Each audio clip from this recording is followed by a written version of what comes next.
এই দাঁড়াও, এই লাশ আমি দাফন করতে দেবো না। কেন কাকা, কি হয়েছে? তোমার বাবার কাছে আমি টাকা পাবো, এই টাকা না পাওয়া পর্যন্ত এই লাশ আমি এক পাও সত্যি দেবো না। এই কি বলছেন কাকা? আমার জানার মতো আমার বাবা তো কার কাছে ধাঁধা করে যায় নাই। জানি না বললেই হইলো। এই দেখো আমার কাছে প্রমাণ আছে, তোমার বাবার কাছে আমি 24 লক্ষ টাকা পাবো। আরে সুমন, আব্বা এত টাকা ঋণ হলো কবে? তোমার বাবা আমার কাছ থেকে 2016 সালে 24 লক্ষ টাকা নিয়েছে। এই টাকা আজ দিই, কাল দিই, পরশু দিই, এইভাবে আমাকে ঘুরাচ্ছে। আমি আজ এখান থেকে টাকা আদায় করবো, তারপর তার লাশ ছাড়বো। এই শোনেন কাকা, আমার আব্বার ঋণ করে গেছে আপনার কাছে, আর এই ব্যাপারে আমাদের কাছে কোনো কিছু বলে যায় নাই। আপনি যা করার তাই করেন, এখন সরেন। আমার আব্বার লাশ দাফন করতে যাবো আমরা। আর শোনেন, আমরা এইসবের মধ্যে নাই। সুমন, তুই ঠিকই বলেছিস, আমরা এসবের ভিতরে নাই।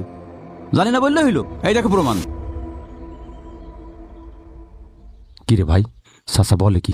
তাই তো দেখছি, চাচার কাছে তো প্রমাণ রয়েছে। টাকা না দিলে তো কাকা লাশ দাফন করতে দেবে না। কি করা যায়? তাহলে এখন কি করবি?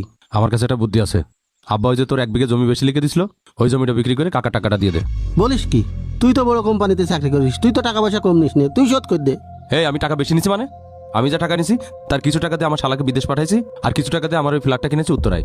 তুই যে বাপের জমিটা খাচ্ছিস, এটা বিক্রি করলে তো সমস্যা কোথায় রে? জমি বিক্রি করবো মানে? ওই জমিটাই আছে, ওই জমিটাই আমি চাষবাস করে খাই, আমার সংসার চলে। আর জমি বিক্রি করলে আমার চলবে কিভাবে? তোমরা এসব হিসাব পাতি বন্ধ করো। আমার টাকাটা কেঁদেছো তাই বলে দাও। কাকা, আল্লাহর রাস্তায় আপনি আমাদের রাস্তাটা ছাড়েন, আর আমার মেয়ে ভাই আপনার এই টাকাটা শোধ করে দেবে। তুই বললেই আমি দিয়ে দেবো। টাকা কি হাতের মোয়া? এ কি 1-2 টাকা? 24 লক্ষ টাকা, ভাবিছিস একবার? আরে তুই কি তোর টাকা দিচ্ছিস নাকি? তুই টাকা দিচ্ছিস আব্বার জমির টাকা। আব্বার জমি বেশি টাকা দিবি, তোর সমস্যা কোথায়? তুই জমিটাই দেখলি, তোর চাকরি দেওয়ার সময় তো আব্বা 40-50 লাখ টাকা দিয়েছ তোর, তাহলে তুই দিয়ে দে। তোমরা এসব হিসাব পাতি বন্ধ করো। আমার টাকাটা কেঁদেছো তাই বলে দাও। আমি টাকা পয়সা দিতে পারবো না। তাহলে থাক তোর বাবার লাশ এখানে, আমি দাফন করতে দেবো না। বড় ভাই, অনুমতি দিলে আমি কিছু কথা বলতাম। তোমাকে আমাদের পারিবারিক বিষয়ের মধ্যে কে আসতে বলেছে? তুমি কথা বলার কে? ভাই, আমি আপনাদের বোন জামাই, আমার কি কথা বলার কোনো অধিকার নেই? এই সুমন, শোন, ওই আবুলটা কি বলে শোন।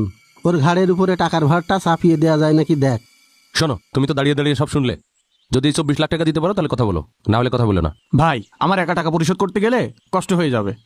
তার থেকে আমার পরামর্শ হচ্ছে, আসেন আমরা 3 জনা মিলে টাকাটা পরিশোধ করি। জামাই তো খুব ভালো কথা বলেছে, তোমরা 3 জন মিলে আমার টাকাটা দিয়ে দাও। আমি টাকা দিতে পারবো না কাকা, আমার 1 টাকা দেওয়ার পরিস্থিতি নাই। আমারও একই পরিস্থিতি, আমি 1 টাকাও দিতে পারবো না। আর জামাই, তুমি যদি একা টাকাটা দিতে পারো তাহলে দাও। আচ্ছা দেখি তাহলে কি করা যায়।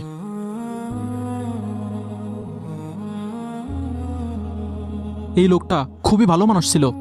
আমি যতদিন এই মসজিদ ইমামতি করেছি 5 ওয়াক্ত নামাজে তারে মুসাল্লি হিসেবে পেয়েছি। কি দুর্ভাগ্য লোকটার, ছেলেগুলো বাবার ঋণটা পরিশোধ করছে না। ইসলামের শিক্ষা না থাকলে যা হয় আর কি। ঠিকই বলেছেন হুজুর, চাচা খুবই ভালো মানুষ ছিল। হায় রে মানুষ। কিরে সুমন, ওরা তো দরদ উঠলে উঠছে কে? তা উঠলে উঠুক, তোর সমস্যা কি? ও টাকা পরিশোধ করে দিলি তো আমাদেরই ভালো। তোর কি মনে হয় ও টাকা দিতে পারবে? ওরই তো সংসার চলে না। আর 1-2